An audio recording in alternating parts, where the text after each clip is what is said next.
Hello friends, welcome back to my YouTube channel. मैं हूं CA Shivam Chaurasia. और आज हम लोग देखेंगे ई वे बिल के बारे में। जो हम लोग गलतियां करते हैं उसको हम लोग कैसे सुधार सकते हैं। ई वे बिल से रिलेटेड आपने कई सारे वीडियो ऑलरेडी देख रखे होंगे, जैसे कि ई वे बिल कब जनरेट करना है और उसकी क्या वैलिडिटी रहती है और क्या पेनल्टी लग सकती है। लेकिन कई ई वे बिल हम लोग जनरेट तो करते हैं, लेकिन जनरेट करते वक्त कई सारी मिस्टेक कर देते हैं, जिसकी वजह से अगर मूवमेंट में हमारा जीएसटी ऑफिसर गाड़ी रोकता है तो फिर हमारे ऊपर गाड़ी सीज कर सकता है और उसमें हैवी पेनल्टी लगा देता है। तो आइए एक बार हम लोग क्विक रिकैप करके ई वे बिल बेसिक का, फिर हम लोग देखते हैं क्या क्या एरर होते हैं। सबसे पहले ई वे बिल क्या होता है। ई वे बिल सर एक इलेक्ट्रॉनिक डॉक्यूमेंट होता है। कब जनरेट होता है? जब आपका गुड्स का जो है मूवमेंट होता है 50 किलोमीटर या उससे ज़्यादा का। और ई वे बिल जो आपके गुड्स की वैल्यू होती है वो 50,000 रुपीज़ या उससे ज़्यादा होती है, तो फिर आपको ई वे बिल जनरेट करना होता है। ई वे बिल की वैलिडिटी क्या होती है? ई वे बिल की वैलिडिटी अगर 200 किलोमीटर तक जा रहा है तो 24 घंटे की होती है, और एवरी 200 किलोमीटर पे 24 घंटे बढ़ते जाते हैं। क्या ई वे बिल मॉडिफाई करा जा सकता है? नहीं, ई वे बिल मॉडिफाई नहीं होता है। आप ई वे बिल कैंसिल कर सकते हैं, प्रोवाइडेड आपका जो गुड्स है मूवमेंट में नहीं होना चाहिए। और ई वे बिल में जो भी गलती है आप उसको मॉडिफाई नहीं, उसको कैंसिल करके नया ई वे बिल जनरेट कर देते हैं। अब देखते हैं हम लोग क्या क्या एरर होती है हम लोग की गलती, जिसकी वजह से हमें बहुत हैवी पेनल्टी लग सकती है। पहली गलती कि हम लोग गुड्स का मूवमेंट कर देते हैं और व्हीकल नंबर जो होता है वो गलत डाल देते हैं। तो जब गुड्स रोका जाता है, हमारा व्हीकल रोका जाता है, तो ई वे बिल में मिसमैच आता है और हम लोग पेनल्टी हम लोग को देना पड़ जाता है। दूसरी गलती क्या होती है कि हम लोग का जो टैक्स इनवॉइस होती है उससे मिसमैच हो जाता है ई वे बिल में, कि भाई टैक्स इनवॉइस में कोई अमाउंट कुछ और लिखा है, आइटम कुछ और लिखा है, और गुड्स में एक्चुअल जो हमारा फिजिकल जब वेरीफाई हो रहा है उस वक्त कुछ और है, तो आपके ऊपर पेनल्टी लग सकती है। फिर हम देखते हैं कि हमारा ई वे बिल जो है वो एक्सपायर हो गया है। अगर ई वे बिल हमारा जो 24 आवर किसी रीजन की वजह से गाड़ी आपकी ब्रेक डाउन हो गई या कुछ रीजन की वजह से आपकी नहीं हुई है, तो आप ई वे बिल का एक्सटेंशन भी कर सकते हैं विद इन लिमिट। फिर उसके बाद होता है कि हम ट्रांसपोर्टर डिटेल जो होती है पार्ट बी वो अपडेट नहीं करते हैं। ये कुछ गलतियां हम लोगों ने देखी। फिर इसके बाद एक सबसे कंफ्यूजिंग चीज रहती है, जो बहुत लोग को इस पे कंफ्यूजन रहता है।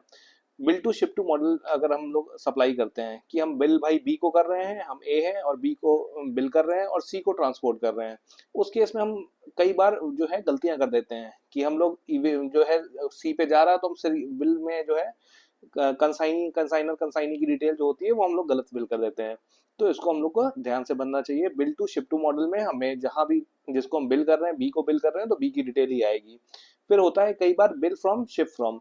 कई बार बिल मैं यहाँ से कर रहा हूँ यूपी से, और मैं शिप कर रहा हूँ, मेरा जो गोडाउन है वो बिहार में है या कहीं और किसी और स्टेट में है। तो बिल या कहीं किसी और सिटी में किसी और लोकेशन में ही है, यूपी में ही। बिल फ्रॉम शिप फ्रॉम मुझे बहुत ध्यान से बनना है कि बिल मैं जहां से कर रहा हूँ मैं वहां का एड्रेस डालूंगा, और शिप जहां से हो रहा है मैं वहां का एड्रेस डालूंगा। कई बार हम लोग गलती क्या करते हैं, जहां से बिल कर रहे हैं वहीं शिप का भी एड्रेस डाल देते हैं। तो जब आप बिल आपने यहाँ से करा, यूपी लखनऊ से करा, और आप शिप कर रहे हैं कानपुर से, तो वो गाड़ी आपकी जगह रास्ते में रोकी जाएगी तो फिर आप जस्टिफाई नहीं कर पाओगे। कई बार इसके अलावा हम लोग की बड़ी हम लोग ब्लंडर करते हैं। कई लोग, वो ब्लंडर क्या होता है कि चीजें हम लोग जब गुड्स का मूवमेंट होता है, कई बार हम लोग गुड्स भेजते हैं गुड्स एंड अप्रूवल के लिए, कि या सर्विस के लिए कोई गुड्स, जॉब वर्क के लिए कोई गुड्स जाता है, मूवमेंट होता है, वो क्लाइंट के पास गया और गुड्स वापस रिटर्न होके आना है, वो सप्लाई नहीं है, वो सिर्फ गुड्स का मूवमेंट हो रहा है। उस केस में क्या होता है कि हम लोग को डिलीवरी चालान के थ्रू, अगर 50,000 की ऊपर वैल्यू है और तो हमें डिलीवरी चालान बनाना होता है, टैक्स इनवॉइस नहीं, डिलीवरी चालान। बट हम लोग क्या करते हैं, ये हम लोग ने सुन लिया कि डिलीवरी चालान बनाना होता है, लेकिन कैसे बनाना होता है ये नहीं पता है। तो हम लोग क्या करते हैं, टैक्स इनवॉइस जो होती है उसका नाम ऊपर बदल के डिलीवरी चालान कर देते हैं। वो बिल्कुल गलत है। उसमें गलती क्या है कि डिलीवरी चालान जो होता है उसमें टैक्स नहीं लिखा होता है, टैक्स इनवॉइस नहीं होती उसमें, जीएसटी का अमाउंट नहीं मेंशन होता है। आपका जो सारी चीजें मेंशन होंगी, डिलीवरी चालान का सीरियल नंबर होगा, कहाँ से जा रहा कंसाइनर, कंसाइनी की डिटेल होगी, और आपका जितना भी वैल्यू हो रहा है वो वैल्यू होगी, बस इतना ही होगा। उसमें टैक्स टैक्स मतलब टैक्स अमाउंट जो होता है वो मेंशन नहीं होता है।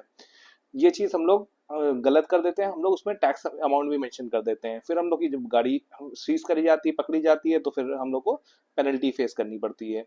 पर पेनल्टी क्या क्या लग सकती है? तो पेनल्टी जो होती है, अगर आपका गुड्स मूवमेंट में हो रहा है और पकड़ी गई तो 200% तक पेनल्टी आपके ऊपर लग सकती है। फिर उसके अलावा होती है कि आपका अगर गुड्स का मूवमेंट आपका हो गया और आपकी गाड़ी नहीं पकड़ी गई, आपने ई वे बिल गलत जनरेट करा था या नहीं जनरेट करा था, तो इस केस में आपके ऊपर जो है जनरल पेनल्टी लग सकती है तब भी।